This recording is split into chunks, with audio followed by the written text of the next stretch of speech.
안녕하세요. 포비스 피터입니다. TGIF 불금입니다. 그래서 안경도 오늘 금요일용 안경을 썼고요. 오늘은 대중매체에서 비트코인을 조금씩 다루기 시작하는 모습이 나오기 시작해서 요거를 조금 공유를 드릴까 해요. 저희가 코비스에서 받아보는 신문이 한국경제랑 매일경제 두 개가 있는데, 일단 한국경제에서 일면에 좀 작긴 하지만 일면에 이렇게 비트코인에 관련된 기사가 실렸습니다. 매경은 아직까지는 일면에는 실리지 않고 있어요. 이 외에도 각종 매체에서 유튜브에서 평소에는 이렇게 비트코인을 다루는 전문 채널이 아닌데도 조금씩 다루는 모습도 나오고 있고요. 가장 큰 예로 이제 3프로TV에서 조금 어저께 그 비트코인을 다루는 영상이 나왔다고 들었습니다. 저는 아직 보진 못했는데, 그런 프로에서 좀 저를 불러주시면은 언제든지 나가서 진짜 금융 관점에서 본 비트코인이라는 자산에 대해서 얘기를 하면서 공유를 해드리면 참 좋을 것 같은데, 언제가 연락이 올지 좀 기다리고 있겠습니다.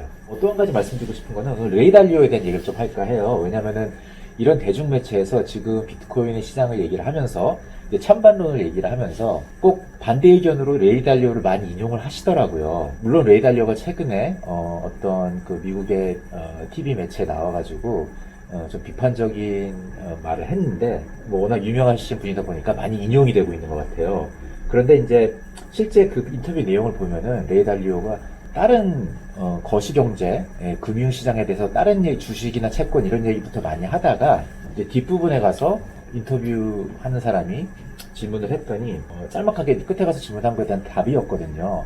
제가 봤을 때는 레이 달리오가 이 비트코인에 대해서 깊게 아직 공부하지 않고 연구하지 않고 2017년의 그 내러티브에서 전혀 진전이 되지 않은 상황에서 갑자기 그 질문을 받아서 그런 답이 나온 것 같아요. 그 답을 한 후에도 트위터상에 자기가 답한 내용을 다시 한번 반복을 했습니다. 그러면서 비트코인이 왜 자산이라고 인정할 수 없는지를 얘기를 하면서 세 가지 이유를 얘기를 했는데, 이게 전부 다 진짜 2017년 때 그때 그 얘기 그대로예요. 첫 번째는 미디엄 오브 익스체인지로 사용되지 않는다. 그 교환 수단으로 사용되지 않는다는 얘기를 하고, 두 번째로는 가치 저장 수단으로서도 효율적이지 않다. 왜냐하면 가격이 안정적이지 않기 때문에. 세 번째로는 만약에 이것이 크게 된다면은 정부가 못하게 금지시킬 것이다. 참 우리 업계에 있는 사람은 너무나도 많이 들은 이런 어떤 비판적인 내용인데, 그동안 내러티브는 굉장히 많이 진화가 돼 있는데 아마 그런 거 전혀 업데이트가 안 돼 있는 것 같아요.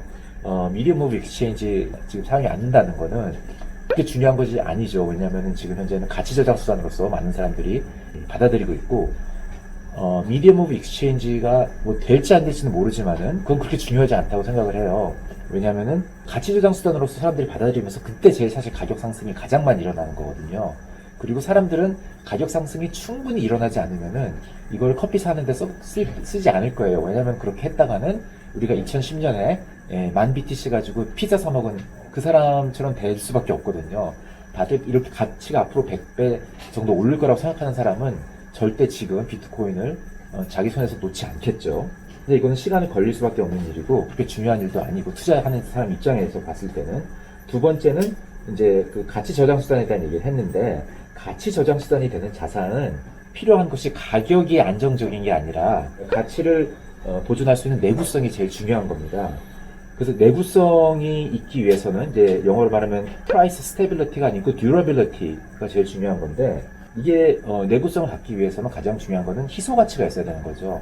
마음대로 찍어내는 자산이면은 그건 내구성이 없죠. 과거에 많은 자산들이 마음대로 찍어냄으로 인해서 내구성이 망가지고 그래서 역사적으로 사라졌습니다. 로마 시대 예를 들어서 소금이라든지 아프리카에서는 비즈가 사용됐다든지 그랬었는데, 그런 자산들이 마구 찍어냄으로써 내구성이 없어진 아주 좋은 예이죠. 세 번째로 얘기한 것이 정부가 이제 금지시킬 수 있다라는 얘기였는데, 이거는 이미 지금 미국에서 벌어지고 있는 일들을 보면은 전혀 그렇게 움직이고 있지 않죠. 미국 내에서 합법화하기 위해서 많은 일들이 벌어지고 있고, 그건 사실 미국뿐만이 아니라 한국도 그렇죠. 일본도 그렇고 세계 여러 나라들이 그렇게 움직이고 있습니다. 근데 만약에 미국에서 이걸 갖다가 불법을 시킨다 하더라도 다른 나라에서 어디서 작동을 하고 있으면 거기 가치가 계속 인정을 받을 수가 있는 거예요. 그러니까 검열 저항성이라는 부분이 비트코인이 갖고 있는, 그렇기 때문에 어떤 한 나라에서도 갖다 금지시킨다고 해서 비트코인은 사라지는 그런 자산이 아닌 거죠. 또 한 가지 얘기한 게 중앙은행이나 기관 투자자나 어떤 그 법인들이 이 자산에 투자할 거라는 것을 상상이 안 된다 이렇게 얘기했는데 이거는 사실 이미 진행이 되고 있죠. 우리가 마이크로 스트라다지나 여러 가지 헤지펀드가 투자한다는 얘기를 이미 했잖아요. 그래서 이런 부분이 점점 업데이트가 안 돼 있는 것 같아요. 어쨌든 근데 저는 레이 달리오 굉장히 존경하는 분이고 저는 굉장히 많이 배웠고 이분이 끝에 가서 이렇게 얘기해요. If I'm wrong, I'd love to be corrected. 그랬더니 레이 달리오는 굉장히 팔로워가 엄청나게 많거든요. 굉장히 똑똑한 사람들이 팔로워로 있습니다. 그런 사람들이 다 댓글을 달기 시작하는 거예요. 전부 다 너무나 설득력 있는 댓글을 쭉 달아서 레이 달리오도 제가 감히 여기서 예언을 하나 하자면은 3개월 이내에 비트코인에 대한 스탠스를 긍정적으로 바꿀 거라고 생각을 합니다. 네, 여기까지고요. 오늘도 좋은 금요일, 좋은 주말 되시기 바라겠습니다.